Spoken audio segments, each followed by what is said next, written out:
Hi everyone. Today I want to talk to you about the image that we have about anxiety.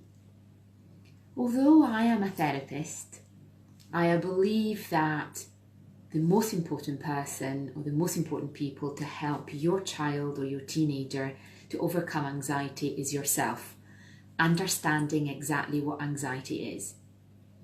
So, first of all, don't make anyone convince you that that's the way you are hardwired, that's how your child is, and therefore anxiety will not change, because that's not true. So if I was to ask you, can you imagine or can you think of a flower? Can you think of an apple?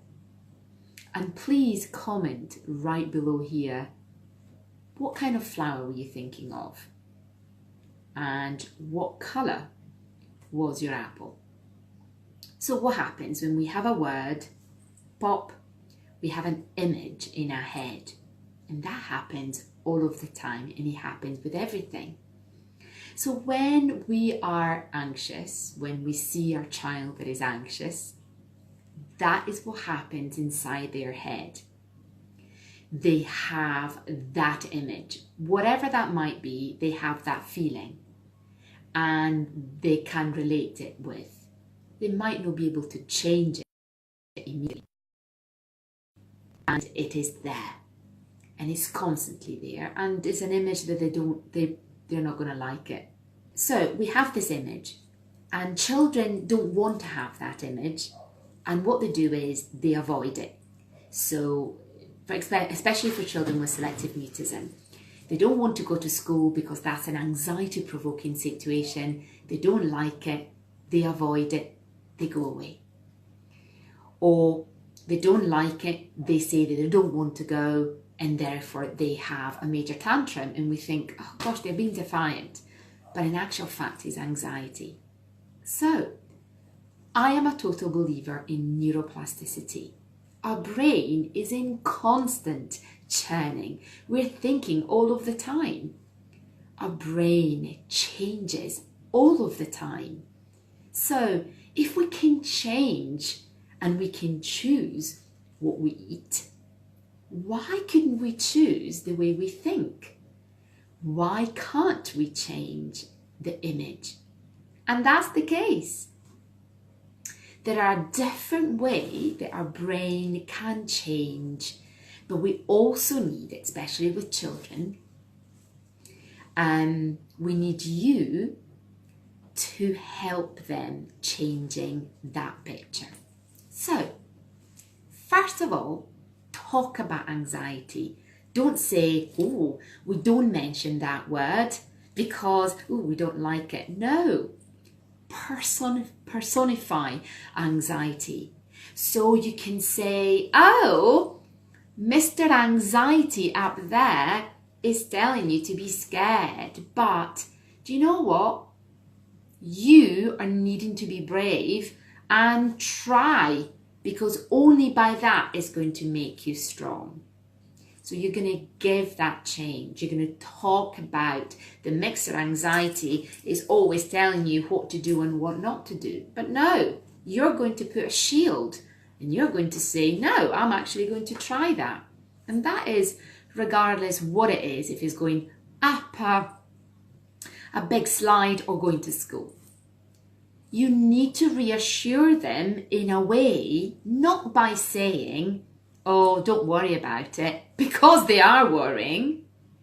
They are, you have to say, oh, I can see you're anxious. That happens to me as well. But when we're anxious, then we can change and we can become stronger because we're going to face that situation. We're also going to be talking about ourselves.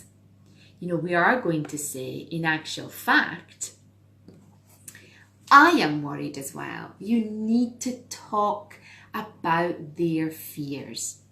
In their head, their picture is much bigger. That's why they go, oh, I'm scared of spiders. For them, they think the spider is huge. Let them draw what it feels like. When somebody asks them a question at school, oh, I don't want to do that. No, that's what happens. But what happens in your mind? What does that look like? What does that feel like? Is that Mr. Worry that is telling you, oh gosh, that's really, really hard.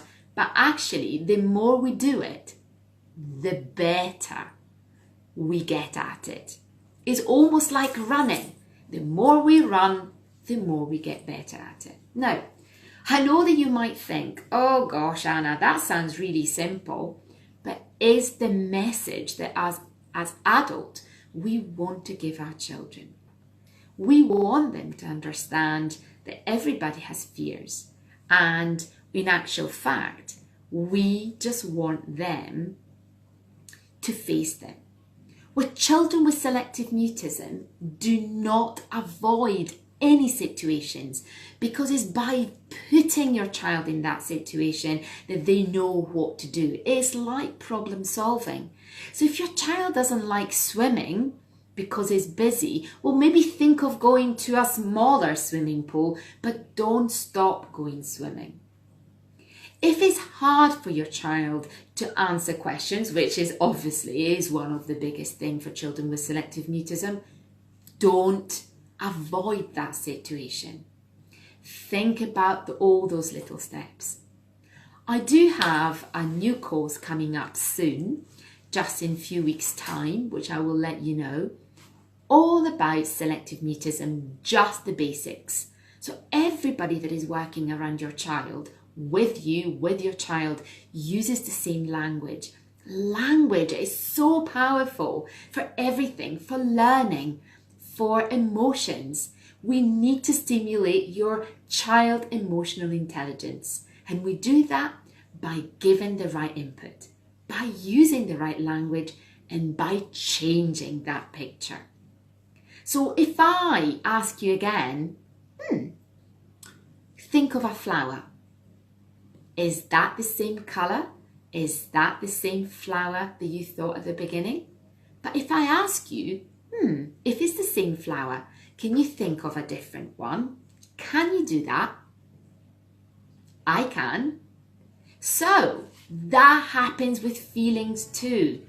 Don't get stuck yourself as an adult or make your child feel that they can't change the way they feel. If you have any questions or any tips or any ideas, or really you want to comment on what I've just said, please do so underneath. And I look forward to seeing you soon. Bye-bye.